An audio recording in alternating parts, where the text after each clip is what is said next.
Internet es posiblemente el invento más relevante de nuestro tiempo. Las fronteras geográficas, que antes determinaban en gran medida el destino de las naciones y de los individuos, se difuminan con la llegada de Internet. La información puede ser transmitida de una punta a otra del planeta en segundos, algo inconcebible hace apenas algunas décadas. Internet está presente en cada casa, en cada móvil, incluso dentro de unos pocos años posiblemente en cada uno de nuestros electrodomésticos. Pero realmente muy poca gente sabe cómo funciona. Internet es, para empezar, una red interconectada de nodos.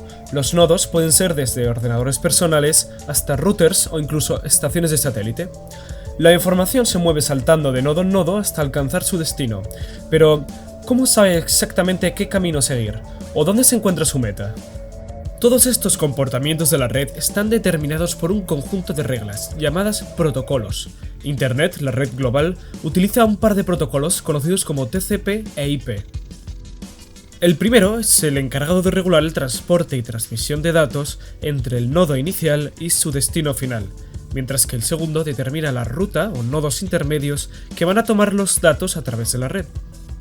Estos dos protocolos están estructurados en capas jerárquicas. Cuando un ordenador envía datos a través de la red, la información se empaqueta a medida que baja a través de las capas. Este empaquetamiento es necesario, pues añade instrucciones acerca de cómo deben ser enviados los datos. Por eso, cada capa trabaja con diferentes empaquetamientos. Podemos recurrir a un símil con las muñecas rusas, donde cada muñeca está contenida dentro de una muñeca más grande. Si el ordenador, en vez de mandar esos datos, los recibe, el proceso es inverso. Los datos se desempaquetan a medida que ascienden a través de las capas. La primera capa que nos encontramos es la capa física. Esta capa especifica las características físicas que debe existir en aquel medio que transmite los datos. Esto incluye el cableado, los conectores o también la configuración de las ondas electromagnéticas que son la base del Wi-Fi. El famoso Ethernet es una de las tecnologías por cable a través de los cuales los datos pueden ser recibidos y enviados. Los datos a este nivel de la capa física se encuentran en un estado muy elemental, pues constan simplemente de una serie de unos y ceros. Estos unos y ceros son la representación digital de simples diferencias en el voltaje, apagado y encendido. Toda la información transmitida en Internet viene codificada en este lenguaje de unos y ceros. La siguiente capa en ascenso es la llamada capa de enlace. Esta es un poco más inteligente que la capa física y permite más funcionalidades. La capa de enlace regula el tráfico de información entre dos nodos conectados directamente.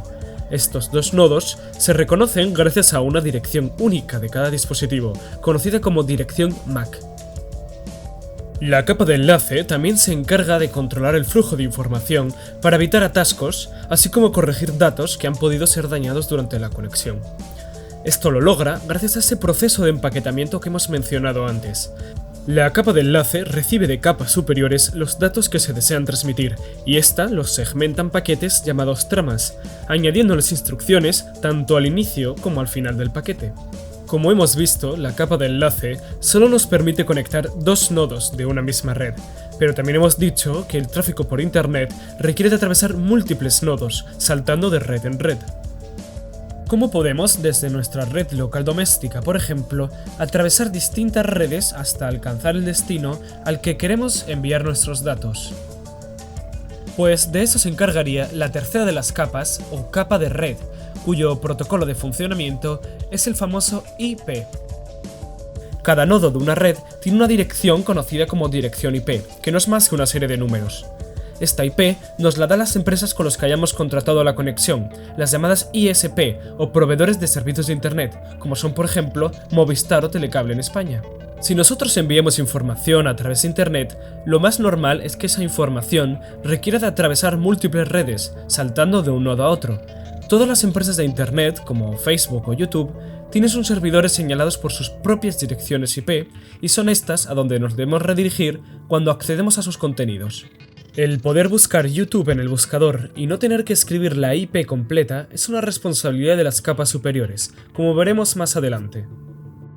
Hemos dicho que Internet es una red de redes, pero es que además no todas las redes son iguales. Algunas son más grandes y engloban a otras más pequeñas, es decir, existe una jerarquía de redes dentro de Internet. La dirección IP identifica al nodo y la posición que ocupa en esa jerarquía. Cuando queremos enviar información a un nodo alejado con el que no tenemos una conexión directa, los datos deberán ascender a redes superiores con las que sí exista esa conexión. Estas redes de orden superior están en manos de las ISP. Cuando pagamos a estas empresas, estamos pagando por acceder a una infraestructura de red que nos permite acceder a nodos a una escala global. Debe apuntarse que dirección IP y MAC no son la misma cosa. Mientras que la dirección MAC viene de fábrica para cada dispositivo y es fija, la dirección IP se modifica si se cambia la jerarquía del dispositivo dentro de la red. Cuando queremos acceder a un sitio web, enviamos unos datos que atraviesan una serie de nodos. Lo normal es que el primer nodo con el que se topa los datos que enviemos sea el router de nuestra red local doméstica. A partir de ahí, los datos se encaminarán hacia su destino de router en router en un proceso conocido como enrutamiento.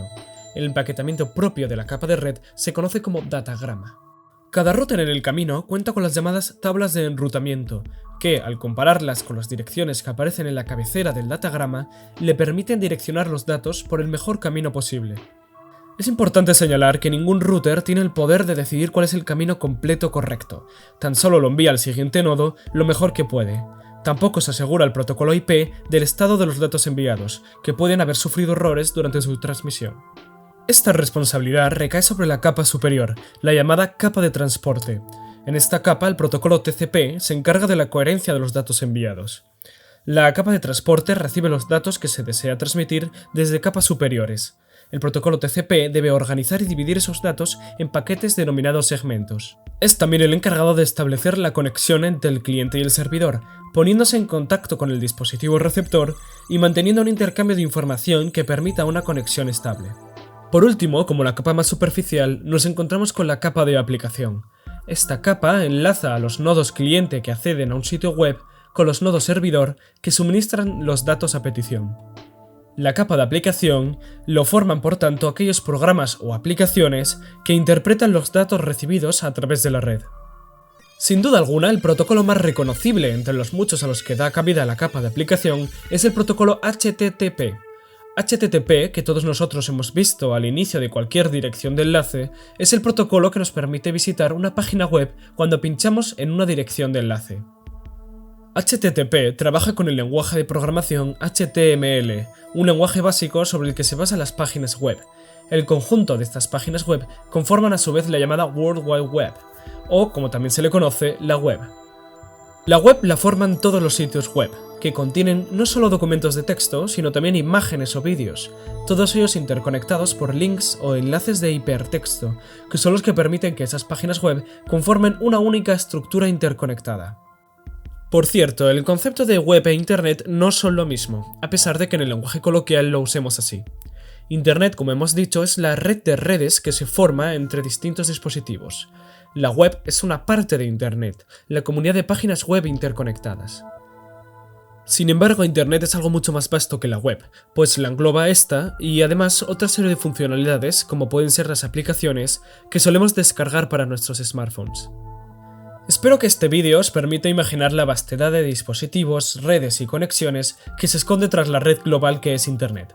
Solo os pido que os imaginéis la cantidad tan masiva de datos que circula por la red, datos que atañen desde la localización de infraestructura militar secreta hasta la última moda en vídeos de gatitos. Como dijo el famoso filósofo inglés Francis Bacon, el conocimiento es poder, y no hay que ser ningún erudito para saber que el acceso a estos datos es de una importancia suma en la lucha por la hegemonía geopolítica. El asunto es muy importante en nuestros tiempos y merecerá un vídeo aparte.